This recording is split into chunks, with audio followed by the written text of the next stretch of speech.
¿Qué tal? ¿Cómo están? Muy buenas tardes. Claro, es la llamada entonces Operación Retorno, porque lo que más utilizaban ellos como escenario para poder llevar a cabo estas encerronas eran los retornos que hay en las autopistas, especialmente la que está en el sector oriente, la comuna de Vitacura, que era su favorita. Fíjense que ellos se autodenominaban los malditos de la encerrona y es una banda con 21 personas que eran integrantes, 13 de ellos que son además menores de edad.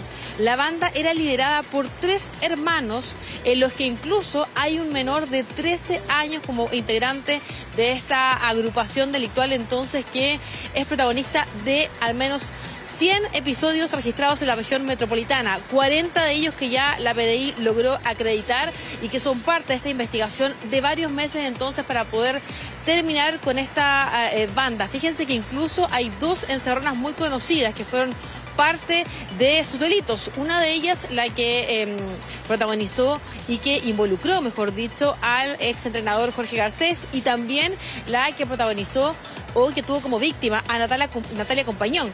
Esos son 2 episodios que les contamos y que son parte de los atracos que ellos protagonizaron en el último tiempo. Bueno, la Policía de Investigaciones estuvo encabezando esta indagación, haciendo un trabajo minucioso para poder desbaratar a toda esta banda y específicamente poder también identificar a quienes era líder. Yo les decía, estos 3 hermanos que manejaban toda esta organización. Todos ellos de diferentes puntos de la región metropolitana se reunían, tenían un punto de encuentro y desde allí salían a realizar estas encerronas para poder entonces quedarse con todos estos vehículos. Hay un patrimonio que, decía la PDI, supera los 1.300 millones de pesos, de los cuales se han recuperado más de 1.000 millones de pesos en vehículos, y además hay recuperación de armamento y de otro tipo de municiones que también fueron halladas en varios allanamientos que protagonizó la Policía de Investigaciones en las últimas horas en este exitoso operativo. Partamos entonces escuchando, de hecho, la declaración que hubo del oficial de la PDI a cargo de este procedimiento. Cometían algún delito o operaban con uno de los vehículos que ya habían sustraído anteriormente, subían principalmente a la zona oriente de la región metropolitana o otra comuna, ¿cierto?, donde procedían a seguir a los vehículos, identificar primero, seguir a los vehículos, proceder a encerrarlos generalmente en los enlaces de la autopista y por intermedio de la intimidación, como lo podemos ver acá atrás, ¿cierto?, la evidencia encontrada en los entradas y registros que se realizaron, con armas de fuego, intimidar a sus víctimas para sustraer no solo el vehículo, sino que también las especies que portaban al interior. Claro, hay varios registros que existen en todos estos episodios que van a ser presentados también en las audiencias de control de detención que están pendientes, porque hay algunas de ellas que ya se realizaron y de hecho varios de los integrantes de la banda ya están en prisión preventiva, pero se saca de circulación esta banda entonces, que nos decía, los denominados entonces finalmente los malditos de las encerronas que operaban en el sector oriente, y por eso que finalmente la PDI también le pone o bautiza esta operación como la Operación Retorno, porque esos eran los lugares que ellos habían estudiado, conocían al detalle, especialmente acá en la comuna de Vitacura, para poder entonces abordar a sus víctimas, seguirlas y después robarles estos vehículos que en su mayoría eran autos de alta gama. Escuchemos lo que también dijo el fiscal a cargo. Se logró la detención de un número de 7 sujetos participantes de esta agrupación delictual que se especializaba en la comisión de delitos de robo con violencia e intimidación de vehículos motorizados. La audiencia del día miércoles se logró la formalización por 13 de estos 40 hechos, los cuales están siendo investigados por la Fiscalía. Y expuestos los antecedentes investigativos, el tribunal, sin perjuicio de que los imputados eran en su mayoría adolescentes y que no mantenían condenas anteriores, recogió la postura nuestra en la Fiscalía en orden a decretar su internación provisoria como medida cautelar. Un factor que lamentablemente ya nos hemos acostumbrado, la presencia entonces de los menores de edad en estas bandas dedicadas al robo de vehículos en esta operación que lideró la PDI. Yo les decía que además se estuvo por mucho tiempo siguiendo a quienes eran los líderes y que yo les comentaba son 3 hermanos, 2 de ellos que son adultos, pero otro que cumple un rol muy importante y que tenía solo 13 años y que también era encargado de captar a los otros menores que también eran parte de la banda y que en muchas oportunidades también jugaban el rol de amenazar, de intimidar y de abordar a las víctimas que ellos escogían ahí en las autopistas de la región metropolitana. Esta fue una operación que lideró la PDI entonces y que destacó también el gobierno a través de su secretario Vergara. Escuchemos lo que él dijo. Esta banda pudo haber robado al menos más de 100 vehículos. Ya hay una recuperación aproximada de 1.000 millones de pesos, pero además se caracterizaba por tener un poder de fuego y por atemorizar a quienes les robaban los vehículos de una forma que nosotros como gobierno hemos determinado prioritaria al actuar. El robo violento de vehículos desde que llegamos al gobierno en el mes de marzo del año pasado está puesto como uno de los focos prioritarios en la operatividad. Claro, ha existido una baja, de hecho, en los últimos meses en el robo de vehículos, que lo ha mencionado Carabineros, también la Policía de Investigaciones, pero sigue siendo de preocupación, especialmente por lo que les comentábamos entonces, por este factor que tiene como protagonistas a los menores de edad de este tipo de episodios. Vamos a quedar pendientes entonces de lo que pase con las audiencias que quedan pendientes, porque yo les decía que ya hay algunos que están en prisión preventiva. Bien, Daniela, muchas gracias por toda la información. Muy buenas tardes. Buenas tardes. Y hay una polémica que continúa, la de los indultos entregados por el presidente Gabriel Boric. Esto tras darse a conocer los informes que contienen los fundamentos para haber entregado el beneficio a los 13 involucrados, dos muy cuestionados, como son los casos de Luis Castillo y Jorge Mateluna. Vamos a conocer más de lo que ha estado ocurriendo esta jornada con Agustín Bianchetti. ¿Cómo estás, Agustín? Buenas tardes. Hola, muy buenas tardes, Andrea, Gonzalo.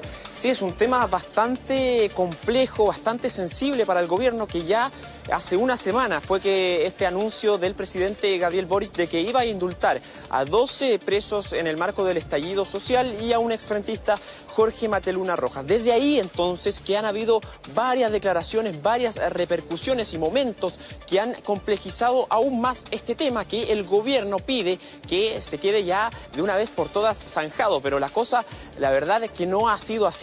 Por ejemplo, ya partiendo esta semana, el presidente Gabriel Boric hizo unos dichos sobre un cuestionamiento al proceso judicial de uno de sus indultados, Jorge Mateluna.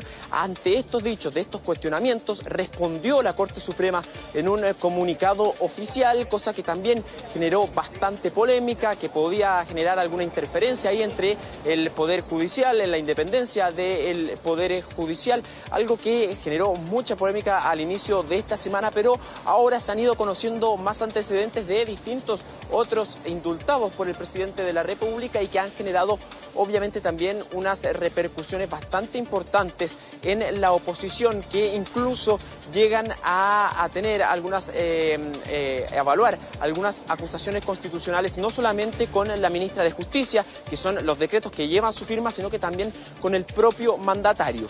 Ayer, durante la gira en la región de Los Ríos, se refirió el presidente Gabriel Boric a este tema, mas no quiso ahondar en si es que se tenía conocimiento de los antecedentes de los 13 indultados, que fueron firmados estos decretos el día anterior y algunos incluso el mismo día viernes, donde fueron indultados, algo que también genera algunos roces entre la oposición. Dicen que hay bastante improvisación de parte del gobierno. Yo creo que pasemos a revisar declaraciones del presidente Gabriel Boric ayer en el marco de su gira en la región de Los Ríos. El tema de los indultos a lo largo de la historia de Chile siempre ha sido polémico. Pero siempre no nos quedó claro si usted sabía los antecedentes. Ya contesté la pregunta. Pedir el indulto. Ya contesté la pregunta.